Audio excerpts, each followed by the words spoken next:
बिल्कुल, तो ये अहम जानकारी हम आपको दे रहे थे कि किस तरीके से B-2 बॉम्बर का इस्तेमाल किया गया था ऑपरेशन मिडनाइट के तहत। हमारे साथ कर्नल शैलेंद्र लगातार जुड़े हुए हैं। कर्नल सिंह, ये समझना चाहेंगे कि अमेरिका ने ये भी कह दिया है कि जो उनके ऑपरेशन के लिए B-2 बॉम्बर भेजे गए थे वो सफलतापूर्वक आ भी गए हैं, उनके जो पायलट थे वो भी सुरक्षित है। यानी एक संदेश क्या दिया जा रहा है कि आने वाले वक्त में भी अगर जरूरत पड़ी तो हम इसका इस्तेमाल करेंगे, हमारे प्लेन और हमारे पायलट पूरी तरीके से सुरक्षित है। जय हिंद, नमस्कार। देखिए, किसी भी ऑपरेशंस में ये केटर फॉर किया जाता है कि कुछ लॉस हो जाते हैं, लेकिन जब एक जहाज और एक पूरा ऑपरेशन जीरो कैजुअल्टी, चाहे इक्विपमेंट की ले लीजिए चाहे आप अपने मैन पावर की ले लीजिए, जीरो कैजुअल्टी के साथ वापस आता है तो सही मामले में दिल बड़ा हो जाता है, फक्र होता है। और उससे एक स्टेप आगे वो हो जाता है कि आप उस जगह को, उस ऑब्जेक्टिव को अचीव कर आ रहे हैं, पिन पॉइंट एक्यूरेसी के साथ आप उस स्ट्राइक को कैरी आउट कर आ रहे हैं। और आप देख रहे हैं कि वो दुश्मन जो अपने आप को बहुत तीरंदाज बताता था, समझता था, आपने उसको घुटने पर नहीं ला दिया, आपने उसे ज़मीन के साथ मिला दिया। आप आज ईरान चाहे कितना बड़ा प्रोपोगंडा कर ले कि चलिए जी 400 केजी मैंने अपना यूरेनियम बचा लिया या नहीं बचा लिया। आप ये बताइए, फोर्डो के अंदर आपको क्या ज़रूरत थी प्रॉब्लम क्रिएट करने की कि हमारे यहाँ कोई लॉस नहीं हुआ। आज इजराइल ने आके इंस्पेक्शन कर लिया, अब वो आपको जो वहाँ तक सड़क जाने की जो रास्ता है वो भी तोड़ दिया।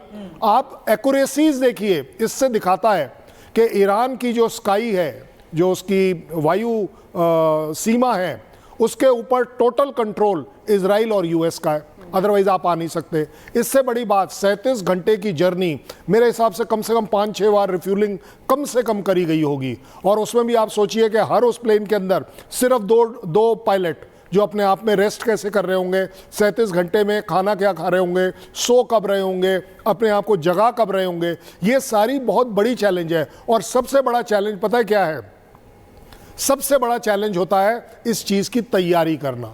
अगर आपको लग रहा है कि ये 11 दिन पहले इजराइल ने शुरू किया और सडनली एक रात ट्रम्प साहब ने बोल दिया चलो जी सवेरे जाएंगे, तो ऐसे नहीं होता है। सालों साल प्रैक्टिस करी जाती है। ये यूएस और इजराइल को हमेशा से पता था, आज नहीं तो कल, कल नहीं तो परसों हमें इस जगह पर स्ट्राइक करनी पड़ेगी। स्ट्राइक करने का मौके वाली बात है, उस पर भी आपसे बात करेंगे। मेजर तूर भी इस वक्त हमारे साथ जुड़े हैं, लेकिन ये हम तस्वीर दिखा रहे हैं 20 तस्वीरें। ये 20 तस्वीरें हमले की हैं। ईरान इजराइल पर हमले कर रहा है, इजराइल ईरान पर हमले कर रहा है। एक दूसरे पर हमले के बाद नुकसान के दावे किए जा रहे हैं। कहीं धुआं उठता दिख रहा है, कहीं आसमान से हमले की तस्वीर हम दिखा रहे हैं। मेजर तूर, आप भी ये तस्वीर इस वक्त देख पा रहे हैं अगर स्क्रीन पे, तो ये बताइए कि इन तस्वीरों के साथ नुकसान के दावे एक दूसरे को जरूर किए जा रहे हैं, लेकिन वाकई इस वक्त 19 कौन है, कौन किस पर 20 पड़ रहा है, कौन किस पर भारी है?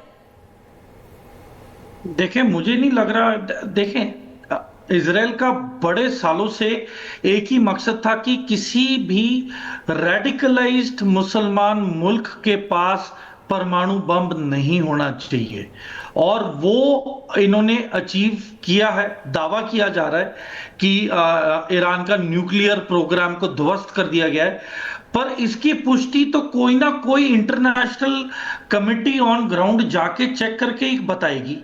क्योंकि आज की तारीख में जिस मर्जी मुल्क पे जो मर्जी हमला करता रहे, कोई अपने नुकसान दुनिया को नहीं बताने वाला है।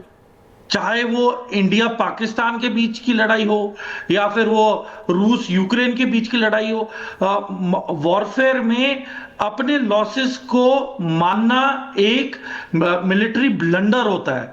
तो बेसिकली हमें अब पूरी दुनिया भी अंधेरे में रहेगी कि वाकई ही न्यूक्लियर प्रोग्राम नष्ट नाबूद हुआ भी है या नहीं। इसकी पुष्टि कोई तो इंटरनेशनल न्यूट्रल एजेंसी करेगी, वरना मुझे नहीं लगता कि कोई ऐसे, मतलब 2 साल तक पीछे प्रोग्राम चला गया। ये दावा है आईडीएफ का और मोसाद इंटेलिजेंस का। वहां पर जाकर के पुष्टि भी कर ली है, वहां पर जाकर के जो जाने वाली सड़क थी उसे तक तोड़ दिया है, तबाह कर दिया है कि आने वाले वक्त में भी उसे रिपेयर करके फिर से वहां पर काम शुरू न कर पाए। आपके पास लौटूंगी सर, लेकिन इसी बीच आपको बताते हैं कि अमेरिका ने ईरान में सीधा अटैक करके जंग की आग को और सुलगा दिया है। स्ट्रेट ऑफ हॉर्मुज के बंद होने से कैसे दुनिया पर संकट बढ़ सकता है और भारत पर इसका क्या असर पड़ने वाला है, इस रिपोर्ट में देखिए।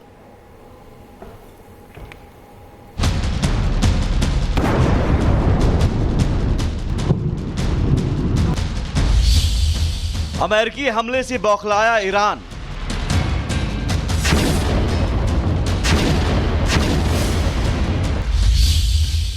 खामनेई का तेल वाला प्लान। भारत नहीं, चीन को होगा तगड़ा नुकसान।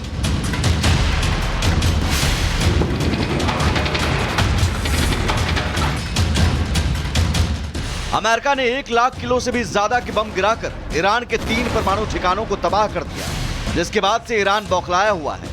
ईरान की इस बौखलाहट को और बढ़ा रहा है इजरायल की तरफ से ईरान के बचे हुए सैन्य ठिकानों पर ताबड़तोड़ हमले। खामनेई धमकी पर धमकी दिए जा रहे हैं और जवाब में इजरायल मिसाइल पर मिसाइल मार रहा है। खामनेई को सूझ नहीं रहा है कि वो कैसे पलटवार करे, तो अब ईरान ने तेल का खेल शुरू कर दिया। ईरानी संसद ने उस स्ट्रेट ऑफ हॉर्मुज को बंद करने का फैसला कर डाला है, जिस रास्ते से दुनिया भर के देशों में 20% तेल की सप्लाई होती है। हालांकि इस पर अंतिम मोहर लगनी अभी बाकी है। हॉर्मुज स्ट्रेट फारस की खाड़ी को अरब सागर और हिंद महासागर से जोड़ता है। ये मार्ग वैश्विक तेल व्यापार का एक महत्वपूर्ण गलियारा है। इस स्ट्रेट से दुनिया के 20% तेल और 25% प्राकृतिक गैस की ढुलाई होती है, जहां हर दिन 2 करोड़ बैरल तेल का ट्रांजिट होता है। यहां से एशिया, यूरोप और अमेरिका तक सप्लाई होती है। ये कार्गो शिप्स के लिए सबसे छोटा समुद्री रूट है। पर्शियन गल्फ है और इधर गल्फ ऑफ ओमान है, और इसको जोड़ने वाला जो जगह है उसको हम कहते हैं स्ट्रेट ऑफ हॉर्मुज। और ये पूरा का पूरा जो पर्शियन गल्फ है, ऊपर का इलाका तो ईरान का है। यदि आप देखते हैं तो बंदर अब्बास तक वहाँ जाता है, क्योंकि ये जाकर के पर्शियन गल्फ खत्म हो जाती है। बहरीन में आप देखेंगे, कुवैत वो के इलाके में वो बंद है। मगर पूरे तेल का जो निर्यात है 26% वर्ल्ड की जो ग्लोबल ऑयल का जो निर्यात होता है यहाँ से होता है। ईरान की ओर से इस स्ट्रेट को बंद करने की धमकी ने कई देशों में चिंता बढ़ा दी है, लेकिन इस स्ट्रेट के बंद होने से सबसे ज्यादा टेंशन में चीन है। जी हां, वो चीन जो ईरान के साथ खड़ा है, जिसने यूएन सुरक्षा परिषद की बैठक में ईरान के पक्ष में आवाज उठाई है। चीन दुनिया का सबसे बड़ा तेल आयातक देश है। यूएस एनर्जी इंफॉर्मेशन एडमिनिस्ट्रेशन के मुताबिक 2024 में चीन हर रोज 4.3 मिलियन बैरल कच्चे तेल का प्रोडक्शन करता था और 11.1 मिलियन बैरल तेल का आयात करता था। चीन के कुल तेल आयात का लगभग 45% हिस्सा हॉर्मुज स्ट्रेट से ही होकर गुजरता है। मतलब अगर ये खाड़ी बंद होती है तो इसका नुकसान सबसे ज्यादा चीन को ही होगा। मगर मेरा ये अनुमान कहता है कि वो हमला करने में इस्फहान और नतांज पर मिसाइलें तक दागी गई हैं, ये यूएस दावा कर रहा है। 125 से ज्यादा जेट ऑपरेशन में शामिल थे, ऐसी जानकारी दी गई है। और यूएस ये भी दावा कर रहा है कि जितने भी जेट शामिल थे या बॉम्बर B-2 बॉम्बर शामिल थे, वो सभी वापस यूएस बेस लौट आए हैं। न ही पायलट को नुकसान हुआ और न ही B-2 बॉम्बर को कोई नुकसान हुआ है। मीनाक्षी, बिल्कुल, तो ये अहम जानकारी हम आपको दे रहे थे कि किस तरीके से B-2 बॉम्बर का इस्तेमाल किया गया था ऑपरेशन मिडनाइट के तहत। हमारे साथ कर्नल शैलेंद्र लगातार जुड़े हुए हैं। कर्नल सिंह, ये समझना चाहेंगे कि अमेरिका ने ये भी कह दिया है कि जो उनके ऑपरेशन के लिए B-2 बॉम्बर भेजे गए थे वो सफलतापूर्वक आ भी गए हैं, उनके जो पायलट थे वो भी सुरक्षित है। यानी एक संदेश क्या दिया जा रहा है कि आने वाले वक्त में भी अगर जरूरत पड़ी तो हम इसका इस्तेमाल करेंगे, हमारे प्लेन और हमारे पायलट पूरी तरीके से सुरक्षित है। जय हिंद, नमस्कार। देखिए, किसी भी ऑपरेशंस में ये केटर फॉर किया जाता है कि कुछ लॉस हो जाते हैं,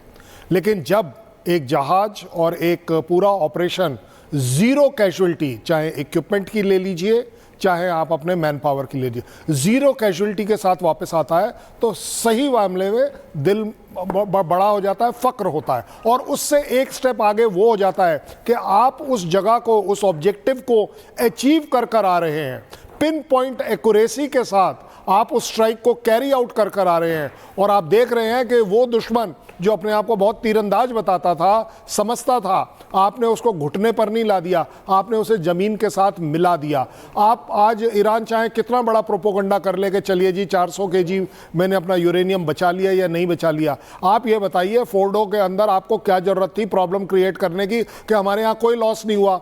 आज इजराइल ने आके इंस्पेक्शन कर लिया, अब वो आपको जो वहां तक सड़क जाने की जो रास्ता है वो भी तोड़ दिया।